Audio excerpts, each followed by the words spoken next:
Hello students, आज हम पढ़ेंगे टेक्नोलॉजी इन एग्रीकल्चर, यानी कि एग्रीकल्चर में जो टेक्नोलॉजी काम आती है, जो जो उनसे रिलेटेड इनिशिएटिव लिए गए हैं, तो उनके बारे में आज हम स्टडी करेंगे। इससे पहले मैंने एग्रीकल्चर से रिलेटेड सारी वीडियोस बना दी हैं। ये है lesson number 13, agriculture in pearls Arihant economy for UPSC. चलिए स्टार्ट करते हैं। तो सबसे पहले है इनिशिएटिव है एक एग्री स्टैक। एग्री स्टैक क्या है? देखिए, ये कलेक्शन है किसका? Technology based intervention in agriculture का, यानी कि एग्रीकल्चर के लिए टेक्नोलॉजी अपनाई जाए to provide end to end services across the agri food value chain. यानी कि जो भी एग्रीकल्चर की फूड वैल्यू चेन होती है ना, लोगों तक सर्विस उसकी प्रोवाइड कर दी जाए, तो उसके लिए टेक्नोलॉजी एग्री स्टैक बनाई गई है। इसके बाद है यूनिफाइड फार्मर सर्विस प्लेटफॉर्म यूएफएसपी। तो ये किसका कलेक्शन है? ये है कोर इंफ्रा, यानी कि एक इंफ्रास्ट्रक्चर दिया जाता है एग्रीकल्चर को, डेटा, एप्लीकेशंस और कुछ टूल्स भी, जिससे जो वेरियस पब्लिक और प्राइवेट आईटी सिस्टम है वो इसमें हेल्प करते हैं, ताकि जो कंट्री की एग्रीकल्चर इकोसिस्टम बना रहे, यानी कि एग्रीकल्चर में प्रोडक्शन अच्छा हो। इसके बाद है digital agriculture mission 2021 to 2025 launch हुआ था, इनिशिएटिव आया था। इसका एम क्या था कि जितने भी न्यू टेक्नोलॉजी, चाहे वो सप्लाई चेन, चाहे रिमोट सेंसिंग, चाहे जीआईएस टेक्नोलॉजी, चाहे ड्रोन और रोबोट का जो यूज़ किया जाता है, उन सब से रिलेटेड ये हेल्प करते हैं। इसके बाद एक ई चौपाल नाम का इनिशिएटिव आया था। ई चौपाल एक इनिशिएटिव था आईटीसी के द्वारा, और जो प्रोवाइड करता है क्या? ऑल्टरनेटिव मार्केटिंग चैनल्स, इंफॉर्मेशन या वेदर कैसा है, इंफॉर्मेशन देता है वेदर के बारे में, एग्रीकल्चर की प्रैक्टिस कैसी है, इनपुट सेल्स क्या है, तो इसके बारे में सारी इन्फॉर्मेशन ई चौपाल पर मिल जाती हैं। ये किसी भी विलेज में विलेज में लोकेटेड होता है, और कंप्यूटर और इंटरनेट एक्सेस इसमें दी जाती हैं।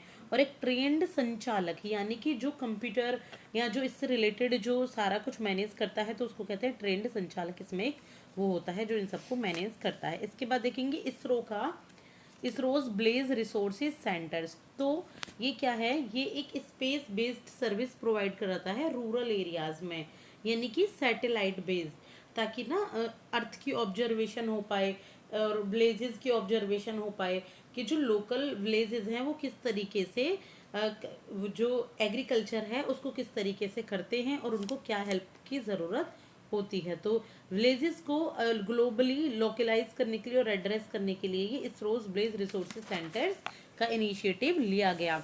इसके बाद देखेंगे, इसके बाद है सेंसग्री।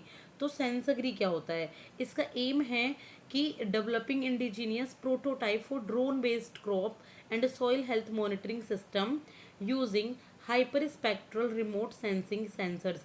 यानी कि इसमें एक रिमोट सेंसिंग सेंसर्स प्रोवाइड किए जाते हैं, ताकि जो ड्रोन से ना क्रॉप की हेल्थ की पता चल सके या सॉइल की हेल्थ की मॉनिटरिंग हो सके। तो ये ड्रोन टेक्नोलॉजी वेस्ट होते हैं, और जो फार्म, जो आपके जो खेत होते हैं, तो उसके बारे में जो भी डेटा होता है उसको ये अपडेट कर देते हैं। इसके बाद है एग्रोपीडिया। एग्रोपीडिया आईसीएआर के द्वारा आपका जो रिसर्च अनुसंधान ये होता है ना, उसके द्वारा आपका एग्रोपीडिया का इनिशिएटिव है, जो यूज़ किया जाता है सोशल नेटवर्किंग टेक्नोलॉजी के लिए, ताकि एग्रीकल्चर के बारे में जो इन्फॉर्मेशन है वो सभी को पता लग जाए। इसके बाद है किसान ड्रोन स्कीम। किसान ड्रोन स्कीम लॉन्च की गई by the union agriculture minister, कब? फरवरी 2022 में। और ये इसमें 100 ड्रोन्स प्रोवाइड किए गए गवर्नमेंट के द्वारा इंडियन फार्मर्स को। इससे क्या होता है? इससे एक तो कंट्री में एग्रीकल्चर सेक्टर में बूस्ट होता है, यानी कि एग्रीकल्चर सेक्टर बढ़ता है। इससे क्रॉप की असेसमेंट करनी, देखिए, ईजी हो जाती है ड्रोन की हेल्प से।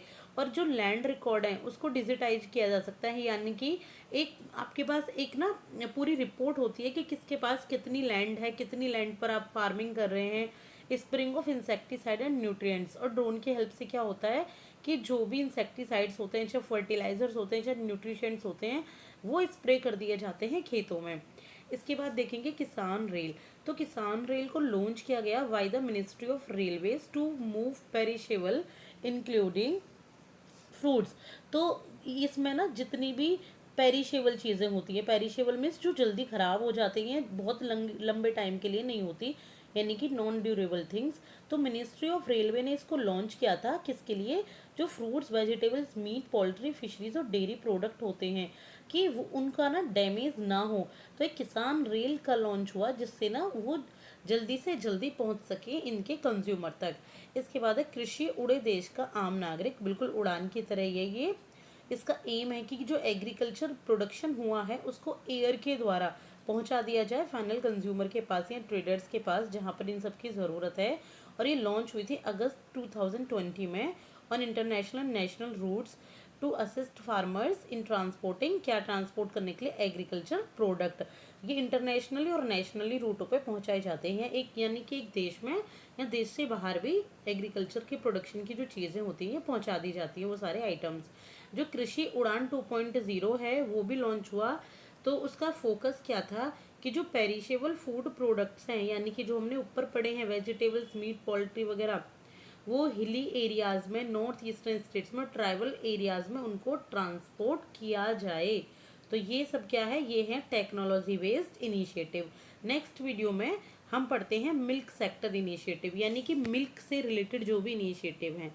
तो चलिए स्टार्ट करते हैं। Thank you so much.